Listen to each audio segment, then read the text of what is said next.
Hi everybody, this is Shashank Kasliwal and welcome to the Essence of Gita। आज हम लेंगे अध्याय 2 का सूत्र 2 और 3, जिसके अंदर कृष्ण अर्जुन से बात करना शुरू करते हैं और वो कहते हैं, हे अर्जुन, इस असमय में तुम्हें मोह ने कैसे घेर लिया? ये आर्यन व्यक्ति के लक्षण नहीं है, ये कायरता है। इस कायरता का त्याग करो।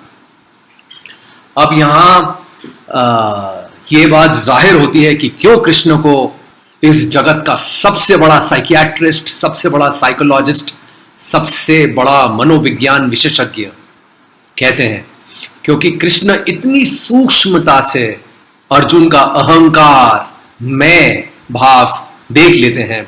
जब अर्जुन कहता है कि मैं अपने ही लोगों से कैसे युद्ध करूं, ये तो मेरे ही रिश्तेदार हैं और मैं इन पे वार नहीं कर सकता, तो एक बात यहां गौर करने लायक ये है कि ऐसा नहीं है कि अर्जुन ने पहले युद्ध नहीं किए, महिलाओं को विधवा नहीं किया, बच्चों को अनाथ नहीं किया।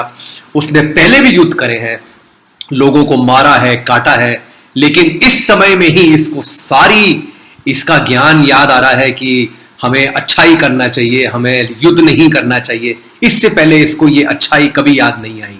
तो कृष्ण जब अर्जुन से कहते हैं कि तुम्हें इस असमय में किस तरीके से मोह ने घेर लिया, वो यहां अर्जुन का अहंकार पकड़ लेते हैं, क्योंकि अहंकार की दया, अहंकार की शांति, अहंकार की मदद, अहंकार की खुशी सब खोखली और नकली है।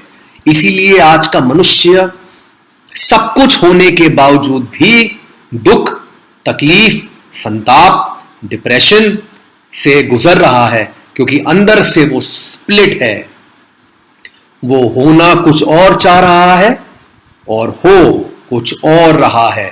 वो अपनी तकलीफ को समझने की बजाय उससे भागता है, कभी दारू के पीछे, कभी पैसे के पीछे, कभी मान सम्मान के पीछे। अहंकार को देखना ही हमें सीखना है। अहंकार सिर्फ बुरे मनुष्य में नहीं, अच्छे मनुष्य में भी दिखाई देता है। फर्क इतना है, बुरे मनुष्य दूसरों को तकलीफ देकर खुश होते हैं, अच्छे मनुष्य स्वयं को तकलीफ देकर खुश होते हैं। फॉर एग्जाम्पल, आज कितने सारे लोग हैं जो उपवास करते हैं, फास्टिंग करते हैं, 10-10 दिन तक खाना नहीं खाते, और उनके आसपास वाले उनको बढ़ावा देते हैं। जब वो 10 दिन तक खाना नहीं खाते, उनकी यात्राएं निकाली जाती हैं, उनकी पूजा की जाती है। गौर करें ये मनुष्य की अहंकार की चाल को, कि हम दूसरों को अगर भूखा रखते हैं तो हमें लोग पापी कहते हैं, लेकिन जब हम खुद को भूखा रखते हैं तो लोग हमारी आरती उतारते हैं। समझिए ये अहंकार की चाल को कि किस तरीके से हमारा समाज अहंकार पे चल रहा है, और यही इसका कारण है जो इस दशा में आज हम लोग अपने आप को पाते हैं। तो ये जो कृष्ण का सारा अर्जुन को दिया हुआ ज्ञान है, इससे हम अपने अहंकार को पहचान सकते हैं और अच्छाई बुराई दोनों से अपने आप को पार ले जा सकते हैं, क्योंकि यह अहंकार का सबसे बड़ा मैनिफेस्टेशन अर्जुन के अंदर दिखाई दे रहा है, जो कि मैं भाव के रूप में दिखता है।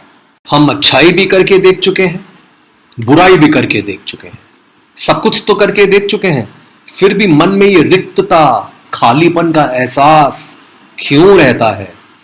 यही कृष्ण की सारी कवायद है कि वो अर्जुन के इस क्राइसिस को, मेंटल डिस्टर्बेंस को, मेंटल टर्मोइल को, प्रॉब्लम को सदा के लिए खत्म कर दें। और उन्होंने वो कारण जो पकड़ा है, जो हम समझ ही नहीं पाते, हमें लगता है कि शायद पैसे की कमी, मान सम्मान की कमी ये खालीपन का कारण है, और ये खालीपन का कारण मैं भाव है, जो हमें दूसरों से अलग करता है, जो खुद को दूसरों से अलग बताना चाहता है। तो इस मैं भाव को देखते रहें, इंजॉय करते रहें, क्योंकि यही जिंदगी का मकसद है, अपने अंदर की बेचैनी को चैन प्रदान करना, अपने अंदर की इनसिक्योरिटी को सिक्योर्ड बनाना, अपने इस डर को जीतना और जिंदगी को एंजॉय करना, जो हमें इतनी सुंदर गिफ्ट्स, इतनी सुंदर उपहार हमें जो दिए गए हैं उसको एंजॉय करना। देखते रहें, एंजॉय करते रहें। Thank you so much.